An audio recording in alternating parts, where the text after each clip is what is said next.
Beyond the Pillion is recorded on the traditional lands of the Kaurna people, and we would like to pay our respects to elders past and present.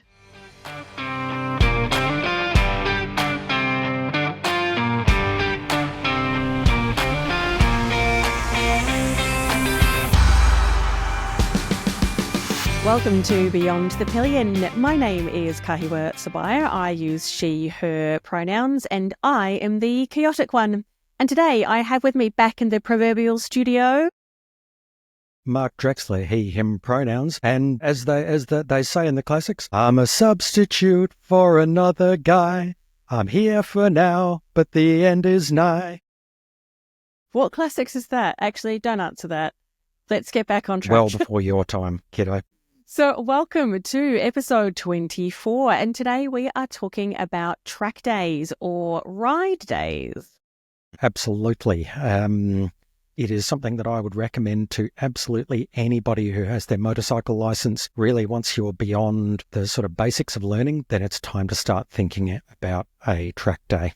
So very briefly, what is a track day? If you're not familiar with it, there are a few different organisations or groups that offer them, but essentially it is the opportunity to ride around a professional motorsports track in a way that is supported by an organisation that provide all the different safety measures and all of those types of things. Usually they are run by a particular professional company or group. The ones that we have done are by a group called Champions, but there are also some member groups that will organise and run track days as well. I'm aware of, I think, the Ducati bikers group and vintage motorcycles, I think, have done some as well. Yeah, for where you are, it's worth just doing a quick Google search for motorcycle track day, insert the name of wherever it is you are. They are run all around the world in different formats, but some of the common things that we'll talk about today, probably the most important thing to understand about a track day is that it is not a competitive race day. It is designed to allow people to get out on a track and just enjoy life on their motorcycle on a track without a lot of the other things that are going on, and just a chance to go out and have fun. So it's not just for professional riders or experienced riders. It really is for people of all experiences, all types of bikes, just to get out and have a play. And we'll explain why that is so good to do as we go through this episode. Yeah. I think here in South Australia, the couple of motorsport parks that offer track days that we're familiar with, there's the Bend down in kind of south of Adelaide.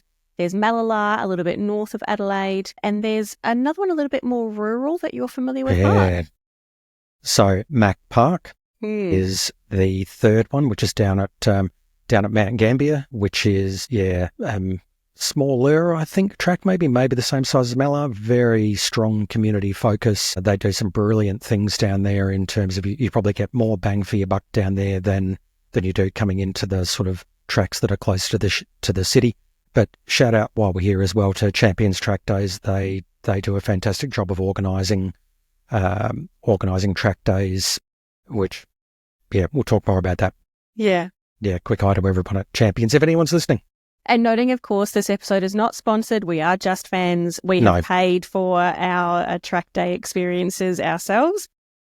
But I think one of the big things that make a track day really valuable is the fact that when you are actually riding out on the track, as Mark said, it's not professional, it's not competitive, it's not a race. And the way that this is facilitated is that riders are split out into groups based on skill level. And each group gets access to the track for a particular session of varying amounts of time. And then you cycle through those sessions for as much time as the day allows. Usually that's about maybe 15 to 20 minutes. And there's around about 4 groups. At least those are the ones that we're familiar with here in South Australia and the Champions Days. Yep. And important to understand that the grading is a self-assessment. So if it is your first time out on the track, then you just put yourself in the slowest group. Even if you get out there and you find out that you are, overtaking every single person in the slow group, then, as Kay was said, all the ones that we've been on the 2 different tracks, you do have the the ability throughout the day that if you are miles faster than everybody else in your group, okay, you can go and talk to the organisers, say, could you pop me up into the next one? I'm finding this a bit slow. And vice versa, if you bite off more than you can chew and find out that you're absolutely being carved up out there because your estimate of your ability far exceeded what it actually is, then, okay, can I drop down into a lower group as well? So it is a very fluid way of being able to get out there and just have some fun. Definitely. An important thing to keep in mind about track days is that you are on a track. And so there are some specific gear and bike requirements, which we'll go through in a little bit more detail shortly. But the basic essence of it is full leathers, helmet, gloves, boots, so that everything is covered and with a specific type of fabric and textile. So usually the things need to be leathers if they are on your body, and gloves and boots. Generally speaking, on an open track day, you can't take out your textile pants, textile jacket. It is leather is necessary, and that is there's probably a whole big debate thing in there about the abrasive resistance properties of leather versus textiles. But most places you are going to find that, no, it is an expectation that you have full leathers, that they are either a one piece or they are zipped together. And as Kahiwa said, the appropriate materials that are covering your hands, your wrists, your feet, and of course, having a good quality helmet. And you'll generally be sent out information by whoever's organising the track day that will give more specifics. And always, if you're not sure about what you've got, check with the organisers of the track day. Generally, they will be very, very supportive. You'll probably find that some of them will do higher gear as well. If you don't feel like shucking out multiple hundreds of dollars for a second-hand set of leathers, then, okay, if you can't beg, borrow or steal some, then places that organise it will sometimes have, at least leathers, gloves, boots that you can hire for the day to give you a taste of what it's like. Yeah. And if that gear is a bit of a blocker, and I know that it can be a challenge to access that type of gear, even with some of the different hire options or borrowing that can be available, there are also options like the Breccian bikes that Champions does, and I'm sure other organisations do something similar, where you get a taste of riding on the track without the need for specialist gear or specialist bike. You wear road riding gear, you use your normal roadworthy bike, and the kicker here, though, is that you're riding at, quote, road speeds. So it's not quite the same track experience, but there are still a lot of advantages to getting that time out on the track, which kind of brings us to the next big question about why would you even want to do a track day? Why are they valuable? Mark, what are some of your first thoughts about the value of a track day? I think the first thing that you can do on there without having all the worries that you do if you try and do it on the road is that you can go fast. There are no speed limits, so you can go out there and understand just how fast your bike can accelerate, brake, corner, without having to worry about getting speeding fines, losing your license, along with all the other stuff that comes along. But anybody who balks at the cost of a track day, which in Australian dollars is typically $200-300+ for a track day, I would suspect that no matter where you go, that is going to be significantly cheaper than one single speeding fine of any note. And going fast on a motorbike is fun regardless. So what about you, Kay? What do you think? Yeah, I agree with that. I think it's really fun just being able to go fast, particularly along the big straights down at the Bend and the smaller straights at Malala. You get to test how far you can really wind that throttle out. And I think that's another big thing that I find really valuable about track days, which is just about being able to find your own limits and your bike's limits and test that capacity in a safer environment. You don't have to worry about hazards like other vehicles or fences or bus stops or power pylons and all that kind of stuff. It's just a lot easier to just focus on you, the bike, the road, and being able to test that capacity and that limit and get a feel for your bike as well. Not to mention not having to worry about gravel on the apex of a corner because a car's pulled gravel in, or a tie down that's come loose from someone's trailer that's then sitting in the middle of the road that you can get tangled in, oil spills, crud from everything else. Even just, we're South Australians, so our roads are utter crap for most of the time. And getting mid-corner and finding that there's a joint in the bitumen or a pothole when you're on the track, you don't have to worry about that. You can actually, some people think it sounds counterintuitive, but I feel a lot safer on the track because there are a lot fewer variables at play, because I know I can feel comfortable that the road surface is good, the conditions are going to be good. So many of those variables that when you're on the road are ever present. You just don't have to worry about them when you're on the track. And I think that's absolutely. You can push the limits of the bike while removing a lot of the other variables that you just can't cater for. What about dressing up, Kahiwa? How does it feel being on a track decked out the way you are? Well, I think previous listeners will recall that one of the reasons I got into motorcycling was the look and wanting to feel like, a badass. And there is something about wearing a full leather set and being like, I've done a track day. I've ridden on the track. It is marvelous for one's confidence. Certainly as a woman, I feel like it gets a few eyebrows every now and again when I talk about the track days that I've done, all of 3 of them. But you do feel very much, I think, like a MotoGP rider. You're on the same kind of track. You've got the checkered flags, all of these types of things. It is ridiculously fun. Yeah, and that still comes back to the fact it doesn't matter how fast you're going, no matter, track days, racing, whatever, there's always going to be about 1 million people faster than you. And once you get past that mental block that it really does not matter how fast you go, then, cool. You're out there on the same track that people are racing competitively on, decked out in all your leathers. I can understand that. It is fun. It's a blast, which is why people get hooked on it and keep coming back and back and back. Another reason that I'll say does tend to hook people is the atmosphere there, particularly for newbies. In all of the track days that I've gone to, it is a really supportive community. Everybody that you see out there at one point did their first track day and will go through that same feeling of nerves and not knowing what on earth they're meant to be doing.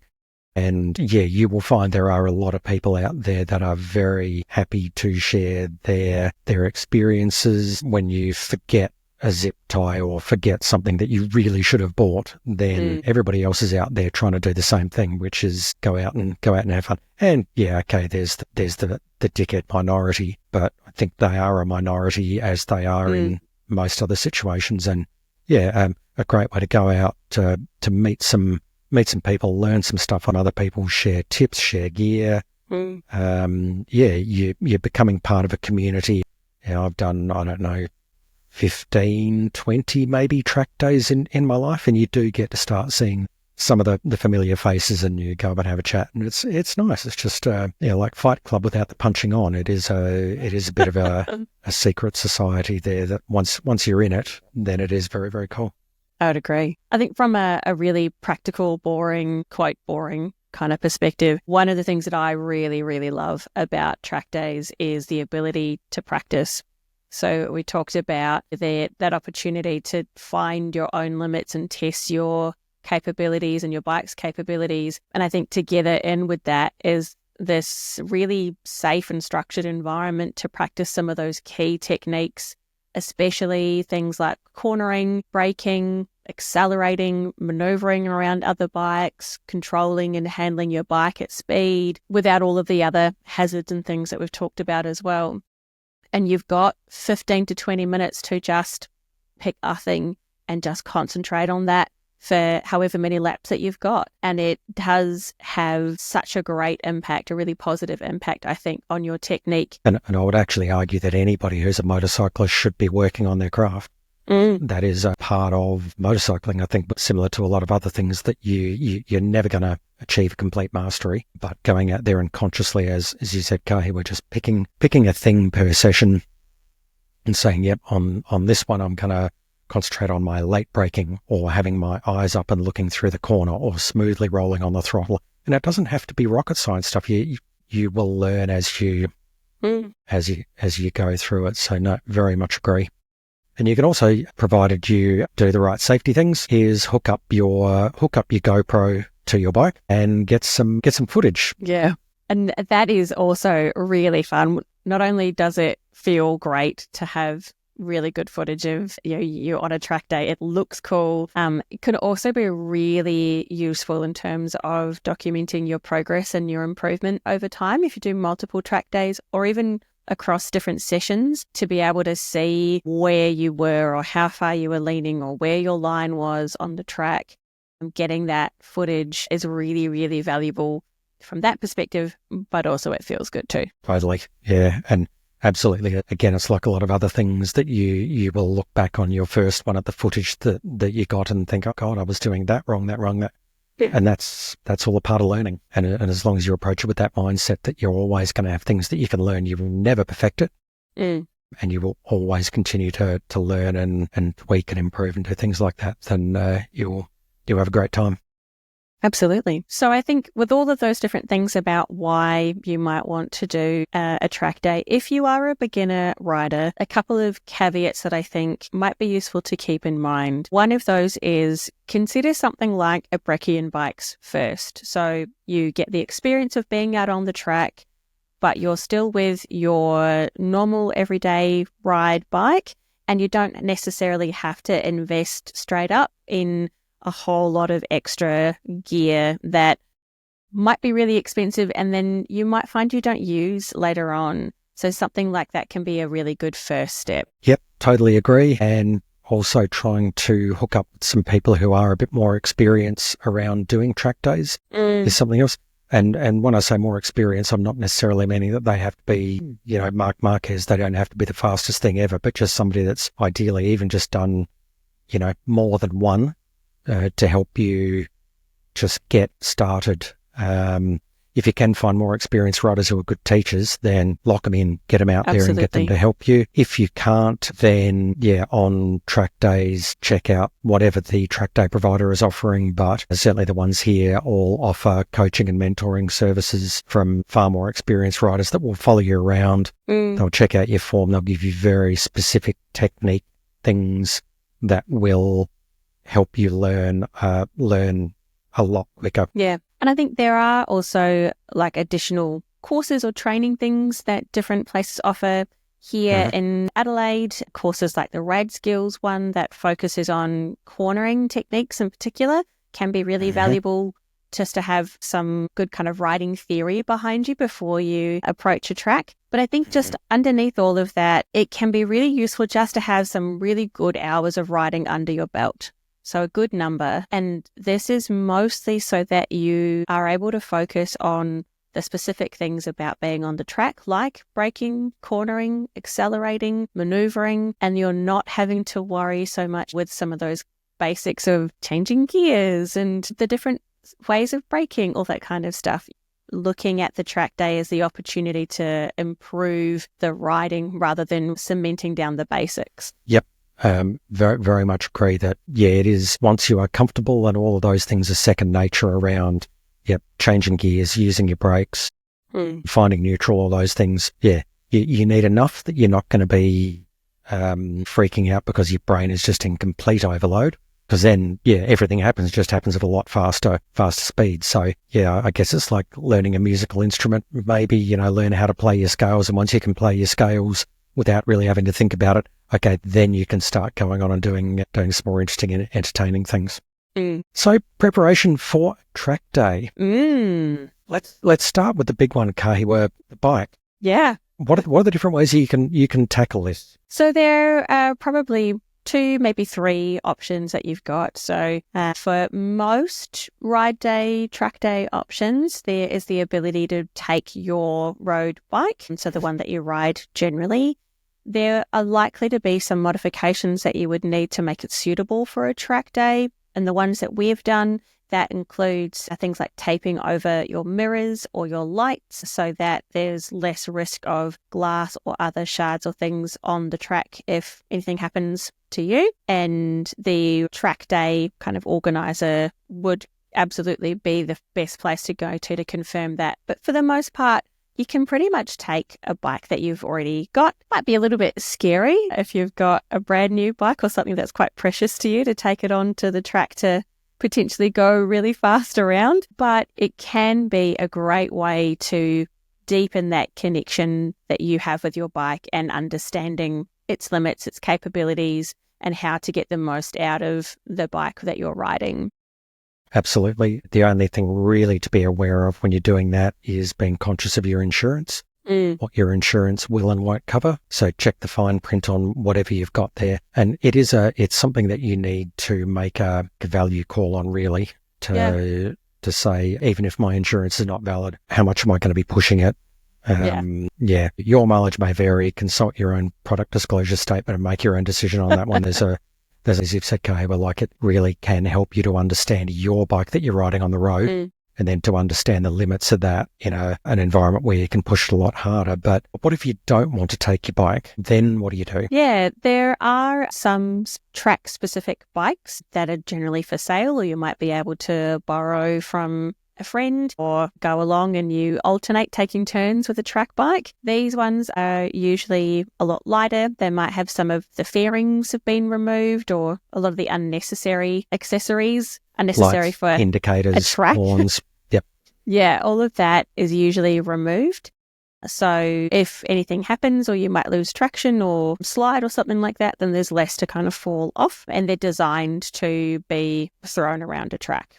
If you don't have access to those, again, some of the organisers have the option of hiring a bike as well. Yep, absolutely. And that can be really handy if you maybe are a bit concerned about taking your road bike. There's the option there of borrowing one. On the flip side, that means you're potentially learning a whole new bike on a track, which could be a little bit wonky doodle for some people, but there's also then the, possibly relief that you're not actually going to hurt your bike if anything should happen. Yep. And one thing I would also say in here for people looking to take their own bikes in particular is you don't need to have a sports bike to go and do a track day. So, over the years, I've seen people on cruises, I've seen people on Harleys come out, I've seen them on adventure bikes, including Kahiwa and my friend Mark, who I think rode rings around me on his Ducati Multistrada adventure bike, which is every bit as humiliating as it sounds. I remember my first track day being overtaken on the outside of a corner by a guy on a 1970s BMW with panniers. And I thought, okay, I really have got a long, long way to go here. So just because you don't have a Yamaha R1 or a BMW S1000 or something like that, you don't need it. Any bike you take out there will allow you to learn how the bike handles, the characteristics of it. It will make you a better rider no matter what it is. So, if you do more track days, you're going to want something that is designed for it and that will allow you to go faster. But that's when you get into the thought process of, okay, is it time for me to buy a dedicated track bike that it's built for that, designed to be thrown down the road. Very often they are bikes that have already been written off for insurance purposes, and people will buy the wreck from auctions. They'll rip off all the superfluous stuff. Very often bikes like that have got scratches on the frame or something like that, and really as soon as you scratch a frame on a motorbike, insurance will just write it off and they will say, no, you are never registering this again. So people buy it and then just set them up as purely as a track bike for a much lower cost than buying the equivalent actual bike. Yeah. Like you said, Mark, you don't need a big bike. You can absolutely have a great time on the track with something like an R3, 320 cc's. It's really fun. But if you are going to take your own bike, what are some of the things that we need to do to get it ready? And actually, just one more thing I want to say on that. I would actually argue it's better to start off on something in that 300 to 400 cc domain on the track anyway, because it will force you to learn how to carry more corner speed to be able to go fast, rather than if you're on even a 600 Wobertide, if you're on a litre bike or even a 900, you make a mistake through a corner, you don't have to worry, twist the throttle and boom, you fix it. If you are on a smaller bike with a lot lower horsepower, then the only way you're going to make that thing go harder is by learning how to carry a lot more corner speed.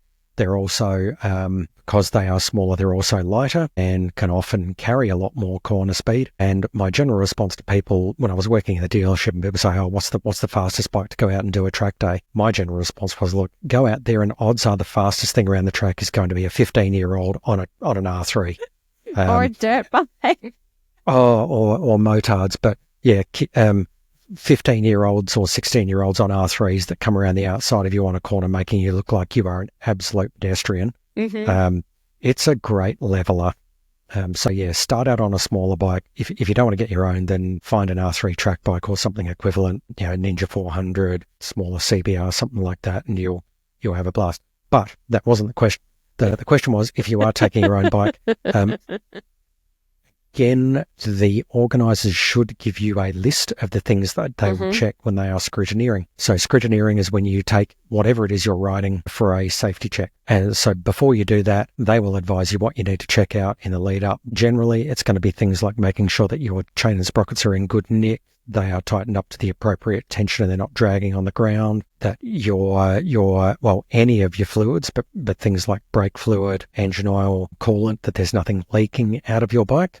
So very, very bad on a track day if you are dumping any kind of fluid anywhere on the track. They'll check your tyres to make sure that you aren't running on carpet coming out of them. They'll check the action of your brakes. They'll check the action of your steering to make sure that you don't have notchy steering head bearings. So really, if you get your bike serviced at a reputable shop, take it in for a minor service and say, I'm doing a track day. Think about doing track days. They will pick up anything as well that you need to be aware of. But if you're maintaining your bike the way that Kahiwa and I and Rach have all been telling you for the last 18 months or whatever it's been now, then you should be absolutely fine to take your bike out. But so that's just the bike. What are the other things, Kahiwa, that you need to think about when you are prepping? What are the essentials for your first track day to take out aside from your bike? Yeah, when we were thinking about this episode, what we wanted to kind of keep in mind is maybe the difference between if it's your first time, what are the bare minimum essentials that you want to have in, say, a backpack or something. If it's just you, your leathers and a bike going to a track day, what do you need? And what might be some optional extras if you've got a bit more space or a bit more money or time to be able to collate some things that are going to make the day and experience a little bit smoother, maybe a bit more enjoyable, reduce some risks, but they're some of the optional extras. So when we're thinking about some of the essentials, again, thinking about your bike, first of all, the main thing you want to be able to do is make sure that you've got the right tyre pressure and that your tyres are at the right pressure for a track day, noting that this might be different to the tyre pressure you have for normal road riding. If you're going to be going at a reasonable speed and maintaining that speed around the track, then the tyre pressure that you want might be a little bit different because you're going to be heating those tyres up quite a bit more and wanting them to be able to still kind of flex and give you the right kind of grip. So something to pump up your tyres and check the tyre pressure is absolutely essential. And if you're taking your own bike, again, check the requirements from the group organising the ride day you're participating in, but something like electrical tape or some other kind of tape to cover your mirrors, your lights, indicators, that's going to be a necessary item to get your bike ready to go through scrutineering. Yep, absolutely. And just to mention as well, on tyre pressures, at just about any track day you go to, there will be a tyre fitting facility there. And if you go up and smile nicely and say, hey, it's my first track day, here's my bike and here's the tyres I've got on them, what pressure should I run? Then, yeah, everyone that I've seen so far, they're more than happy to say, yep, change them to this. Generally, it will be dropping the tyre pressure. So as Kahiwa said, you are going to get a lot more heat in your tyres. So, yeah, I tend to run somewhere between 5 and 10 PSI lower. It would be between 5 and 10 PSI lower on my tyres when I'm doing a track day. But your mileage may vary. Check with the nice track people there and definitely bring something that will allow you to play around with those tyre pressures as well. We've already talked, I think, about riding gear, so bringing all that kind of stuff out. This is also where if you are going out and you are riding out there, the easiest way is to chuck your bike on a trailer and tow it out there and then carry all your gear in the car. If you don't have that for your first time, see if you can talk one of your friends into coming out in a support vehicle and being able to dump everything that you want. So it's not necessarily about spending more money. It's just, calling in a favour to say things like a change of clothes. Like, firstly, it can be, less than comfortable riding for, an hour plus to get to somewhere if it's in your leathers, particularly if they're new and they're a bit stiff and you get there and it's like, and being able to ride in sort of normal riding gear, change into your leathers, and then at the end of the day, change out and have a nice fresh set of clothes to get into. That is a godsend, both from a comfort point of view and I also find from a mental fatigue point of view. Just knowing that, okay, cool, I can cast these things off and I can ride home with no backpack, without my heavy leathers on. I can just kind of feel far more comfortable and less burdened on the way there and on the way back if I've got a change of Yeah, I think I've certainly found the leathers are quite heavy. They're quite hot to wear all day, even when it's not a super hot day. Having something that I can change into a t-shirt or a pair of shorts in between sessions can be really useful. Having something like compression wear or some tights or something underneath your leathers does make it a bit easier to change, say in the garage or in the car without having to go to the toilets or something and maneuvering your leathers everywhere. But that's probably more of an optional. Just coming back to the gear itself, most of the time you're going to need leathers, a leather jacket, a leather pants, either a two-piece that zips or a one-piece. The Champions ride days that we participated in, they have quite a few different options available for hire. In terms of sizing, that seemed to work really well, and they all looked like quite good quality gear. And you were able to hire a one-piece leather suit. There were boots, there were gloves. So there are lots of different options that you can borrow or hire through that group to be able to get you ready for a track day. Absolutely, and definitely check with your local organizer, but take that into account. Another thing that I think is in the essentials is basic first aid kit. So you absolutely carry some Band-Aids. You are highly likely to find some bit of you is going to rub on something because of the way you're riding is not going to be like it is on the road. And nothing worse than having to go through a day knowing that you've just chomped some skin off your ankle and realizing what that's going to feel like. Sunscreen is an absolute must. You will cook out there if you're not careful. Insect spray is another one. Most racetracks are not in, lovely leafy green inner suburban areas. They're out in the middle of nowhere for a very good reason. So bring your insect spray, like your personal repellent. Bring something for stings as well. Bring some painkillers, and that's not for any assumption that you are going to crash or anything, but you are going to be using your body in a really different way. It'll be very interesting next episode, Kahiwa, to hear from track virgin Mel about, because I know that's something that I've heard her talk about as well, about that she was not like, she was thinking, oh yeah, I just get on a bike and I ride around and it's not going to feel any different. No, it's going to feel really different. You are going to find things that hurt that you didn't realize. Have your painkiller of choice in a little package that you can do minor preventative or reparatory work on yourself, as well as the gaffer tape for your bike if you do need to tape something up. So I would class that small kit as an essential, and something else I would put in there as well as earplugs. Yes. Down from your chemist, buy for a couple of bucks some of the cheapest set of earplugs you can get, the ones that you squish up and then jam in your head. They will help you stop having headaches, which means then you won't need to have the painkillers. So that would be my mini first aid kit that I would class as an essential. But now let's talk about something that is absolutely closer to your heart than mine, Kay. Well, let's talk about food on the day. Yes. Snap me up. I think just coming back to the first aid kit to allay any concerns, there will be medical staff on site. I think most of the track days that we've participated in, there is a requirement for paramedics and an ambulance to be ready and available before a session will actually start, and they will pause sessions if medical staff are not available. And the point of bringing a first aid kit here is really just to be able to look after minor issues yourself.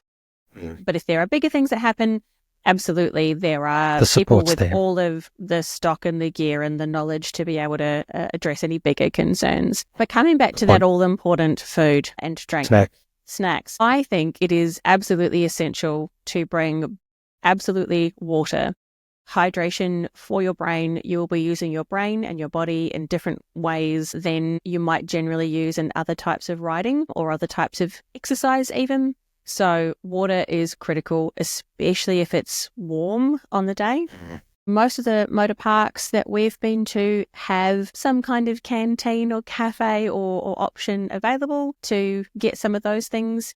However, that might be a bit more expensive compared to bringing things yourself, and there might be different types of food options that might not work for you. As a bare minimum, I think it's really critical to bring some sugar as a snack to help with managing the adrenaline of going on and off of the track. It is absolutely exhilarating. I know when I've done them, I'll look at my Fitbit to see my heart rate and to watch it just spike for the 15 to 20 minutes that you're on the track, and then you come off and your body does crash a little bit. So a little bit of sugar to help just keep you going through the day can be really useful.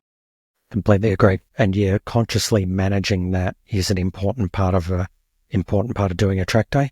I'd also advise against, Kieran, I'm sorry for listening, but I would be saying don't go there with a hangover. Yeah. You want a good night's sleep beforehand. You want to be as good as you can be. I would also avoid a big carby lunch. So if you've got the traditional canteen and you go smash down a pie and another bready bun thing or something, then yeah, you can expect that you are going to have a crash sometime later in the day. And later in the day is very often when concentration starts to fade. And if crashes are going to happen, then they tend to, in my experience, you see more of them later in the day as people are getting more tired. They're starting to push their boundaries. So, Kahiwa, I'm not even going to hang shit on you about the whole snack thing. It's like it's like an all-day gym session going off and on, and you need really to manage your energy throughput that way. And that's often something that for new people, they just don't realize how much energy you're going to burn throughout a day and how much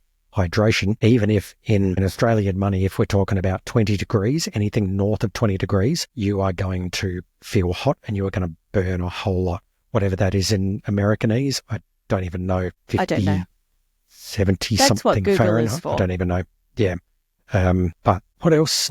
Yeah. So other snacks? Some of those snacks, I think, coming back to the point here is you will get through a day with just a little bit of water and maybe some sugar, and you have whatever kind of canteen or other things are available at the track.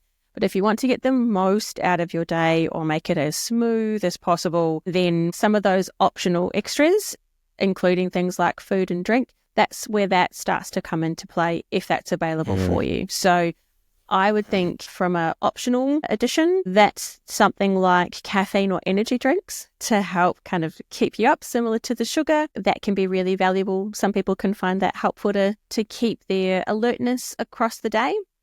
And as Mark was saying, avoiding some of the heavy carb-laden types of food options and bringing some snacks and lunch and food things that are more lightweight in terms of the carbs, and I mean like physically lighter, so wraps rather than a sandwich or a pasta or something like that, or something that's got a decent amount of protein in it that is going to help your body get through what is, like you're saying, it's a workout all day, and help you manage that really well. Yep, I'm a big fan of things, so bananas, big fan of them. Definitely some jelly snakes for the sugar hit. Trail mix to give you a mix of protein in the nuts and sugars in the other dried fruit bits in there. So and I'm definitely an advocate for snacking throughout the day. I would say with the energy drinks and caffeine, use them, but caffeine will dehydrate you. So if you have caffeinated stuff, then you're going to need to drink more water. On a practical scale, it also means you're probably going to be paying more. And that's where having a change of clothes can be helpful. That is where having it, yes, but gets annoying throughout a day when you're wearing leathers. But I would agree with those in terms of optional foodie type stuff. And that's probably a nice segue into some of the other optional things that you may want along.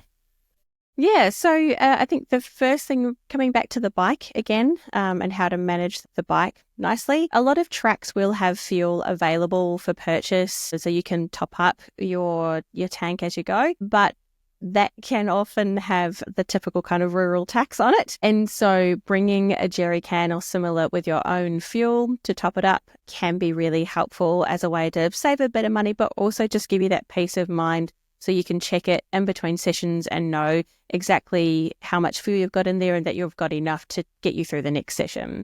Yep. The second one, and this is a bit of a contentious one, paddock stands and tyre warmers. So a paddock stand alone can be nice just to keep the bike upright. Makes it easier to rotate at least your rear tyre when you're checking pressures. Going for paddock stands and tyre warmers. Yes, tyre warmers are nice because it does mean you can go out there and on your first lap, you know that your tyres are at the right heat. You can go out and the first corner will be as sticky as it is partway through the session.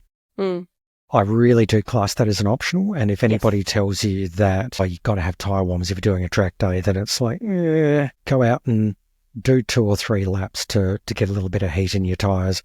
For the average plodder that's going out there doing a track day, do 2 laps to get a bit of heat in your tyres and you'll be fine. If you're at a point where you are really starting to push the boundaries and really starting to feel fast, definitely tyre warmers are great.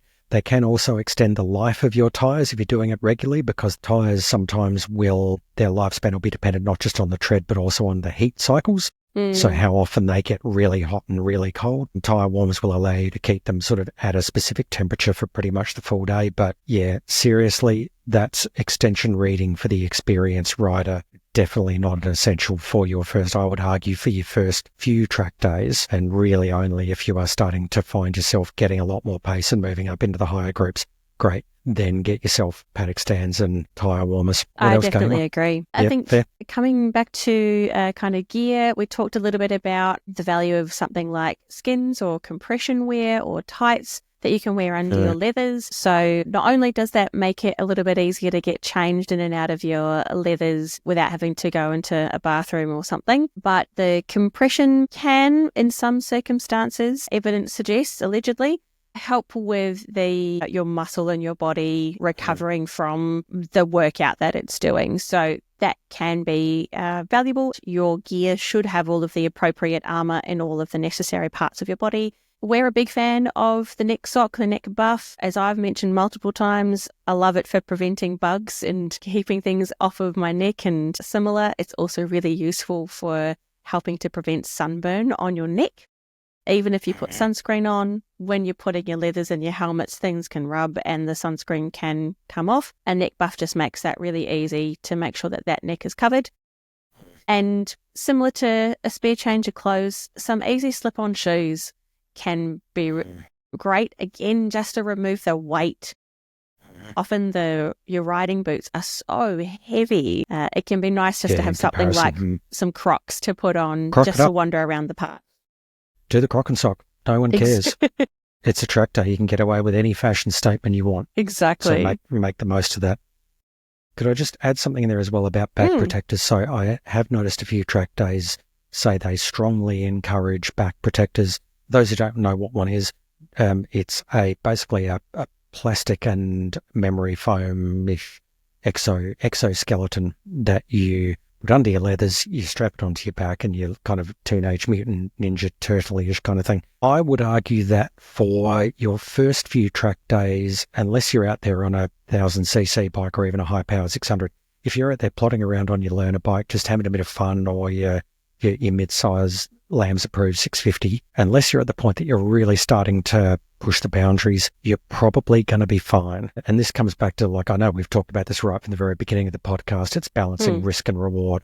And I would say, yes, as you get faster, back protectors are very, very important. Once you're starting to do things like touching down foot pegs, touching down exhaust, touching down your knee on the track, then, okay, you are now at a lean angle where you run the risk of a high side. Which is bike digging and flicking you up over the bike. Then at that point, you probably want to be protecting your spine because they are kind of important to normal operating functions. If it's your first time and you're just going out to have a gentle plod around in the slowest group possible, you're probably going to be unlikely fine. You're going to flick yourself over the handlebars. And like you say, it's a risk-reward kind of conversation that you individually need to make that call on. We've got it here as an option. It's probably quite strongly recommended, but it's not an essential. For the most part, your gear is likely to be more than enough should anything happen whilst you're still learning. And I think that, it depends on how much of a concern kind of physical safety and similar is for you personally. But knowing that's there as an option can be useful. I think another point there, we talked about like the heat can be really quite surprising in how much you might actually feel it. And it can be really handy to just have like a fan, whether that is a handheld fan or I've seen some of the little USB powered ones. That can be really nice to just be able to sit there after a session, regardless of the temperature. It's probably going to be quite warm and just help you cool down and calm down and get back to a nice regulated state. Absolutely. Air out the stank, cool the temp. Airflow is very, very important. And that probably comes to the next optional, which ties in with that. Most places, most tracks you go to will have the option for you to have a garage. Now, why would you have a garage? I hear you all ask, when it might cost you another $50 to have one. So firstly, they will be in the shade. So you'll be out of the elements. And as Kahiwa said, you will get hot particularly if you're standing in the sun. So even if you don't have a garage spot, you will want to find somewhere that you can stand out of the elements, because otherwise by the end of the day, you will be cooked. And they also have power. So things like fan, then having a fan then allows you to just bring a plug-in desk fan or something from home and have that in your little corner of the shed to set up your own little oasis. Yes. Which is where, a garage can be absolute gold. What about some of the other things, whether or not you're in a garage or not? What are some of the other stuff around that physical comfort? Yeah, that physical comfort, you're probably going to want something to sit down on. So a chair, a camping kind of chair, can be really nice to just have a seat, get your feet up. A table, if you're wanting to put some things on there, like your helmet, like your gear possibly, or your food, so that they're not on the ground, a bit easier to reach. That can be useful. When we were in the garage last, we had a hanger that you could then hang your leathers off of one of the walls of the garage. Again, kept it off of the ground, kept it nice and clean and tidy, but easier to get into as well. And because we are always connected and needing to capture the snaps and the footage of the day, you're probably going to run through your phone and or camera power pretty quickly. A charger can be helpful to keep that up. I think on my Insta360 that I took out, I needed to charge it a couple of times in between the sessions. Definitely goes through the power quite quickly. So especially if you're using it on the track, having a charger available so that you can keep yourself connected, keep everyone up to date around how the day is going is going to be really handy. Yeah, because all of your relatives, friends, loved ones will be freaking out the first time you do it. So letting them know that, no, I haven't died yet. It's 10:30 and I'm not dead yet. And that's fair, because people who've never done it, and anybody who hasn't done it before your first time, you will be nervous unless you are, unless you have ice running in your veins or something. That's also where another purpose that your support driver, being there as your person to just let everybody know anything happens, I'll be there. And also to carry things like the chair and the table and the fan. Like you can ride to a track day in your leathers with just a backpack, take that off, chuck that in the corner, go and do your track day, buy stuff at the track. You can get away with that. Absolutely. But it's just a hell of a lot more comfortable if you have a support vehicle with a bit more in there, just to have the niceties as you are going through it. Even if you don't have your own trailer or hire a trailer to trailer your bike and carry it all yourself, just having someone there that you can dump all of that other optional stuff that just makes the day a whole lot more comfy, I think just can make life a lot easier. So yeah. So I think the last thing we really wanted to talk about in terms of planning and preparing for a ride day is possibly the different things about your riding technique or riding that you might want to think about. If you are planning to approach a track day as a chance to practice your riding technique, to think about the limits of you or your bike, or you and your bike together, it could be useful to research some particular things that you want to focus on and have that in mind as you go into the day. And ideally, you'd be thinking about one thing per session to help kind of manage that mental load, because it is a lot to go to a day. So some of those particular things that you might want to practice could be like cornering or braking or throttle. Mark, did you want to say anything about particular techniques or things to prepare or plan for from that perspective? I think this is possibly where it's good to go out and watch other riders. Mm. So even if you're in the slowest group, you will be able to see people ahead of you that are doing things quite differently. It's where having an actual coach on the day can be absolute gold, because they will pick things out. I think probably any moron can twist a throttle. Yeah. So get that out of your system early. Just say, yeah, okay, cool. And the one thing everybody will ask you when you get back from your first day is, how fast did you go? So at least try and get the bit going. Okay, well, how fast have you been on a racetrack? I think the very first track day that I did down at the Bend, I would have got up to around 200 something or other on marks. On the Ducati? Ducati 848. I can't attest to what gear I was in as I did that, which is not great. Both panicking. I think we were both panicking dreadfully on that day riding Mark's Ducati. Yeah. But yeah, lovely 1 kilometre long straight that you really can wind things out on that one. Get that bit out of your system and then start to think about particularly braking points. So most corners on most tracks will have markers that will tell you 150 metres from corner. You will find that when you're on a track the first time, you will learn that you can brake a lot later than you first think. You'll start off braking way early and then having to speed up again to get in the corner. I think consciously thinking about your braking points would be one of the first things I would do. And secondly, it would be the absolute critical nature when you're out there of looking through a corner. So particularly if you are not a very experienced rider, remember you are going to be going faster through corners than you would when you're on the road. That is just how the day will play out. And if you are looking at one thing, then looking further through the corner, looking as far as you can through the corner and trying to keep yourself relaxed as the bike is going through the corner, because you will find on your first track day, unless you are in the 1%ers, you will find that you lean your bike more than you have ever leaned it before. And then you'll come back into the shed after that session where you've leaned it and you look and you realise, oh wow, there was still about 1 centimetre worth on the tyre that I didn't get near on your rear tyre. And you realise, oh, hang on, I still didn't touch down my pegs. Eventually, if you keep going, you will start to work out, oh wow, okay, yep, I am actually starting to get some serious lean. So I would say if you're practicing nothing else on your first day, the lateness of your braking, to really try and work out how late you can brake, because you will find it's a load later than you would even contemplate on the road, and looking all the way through the corner and just starting to experiment about, okay, how fast can I go through a corner, in the knowledge that if you make a mistake, okay, stand the bike up and just run wide. Whereas on a public road, if you do that, you're going to hit a barrier or another car or a tree or other things that are going to end your experience very quickly. When you're on a track, you will find that they generally are so wide that you can make a whole lot of mistakes on a track that are going to be low impact if you get it wrong. Absolutely.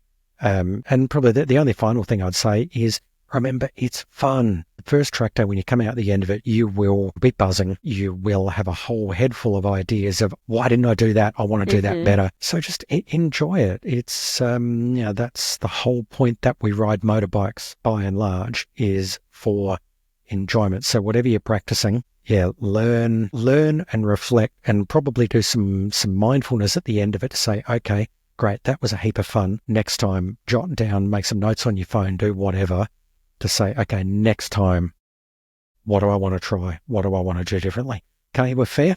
I definitely agree. I think particularly that point around looking through the turn, I remember the very first track day I did, and even the one we did more recently, just reminding myself that there is so much further to look through than on the road.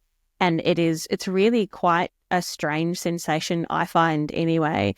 On a road, you've got maybe a hill or something else is in the way that's kind of blocking the exit point of the corner or how far through you can see. But on a track, it's so wide. The track is wide. It's all clear. You feel like you are doing a full Exorcist kind of neck situation, looking all the way through. You really do. And I noticed for me when I was looking at the footage of me riding, and I had, at least for a couple of the sessions, turned around to just watch me, because I wanted to see how far was my head turning through, where was my body positioned as I got into corners.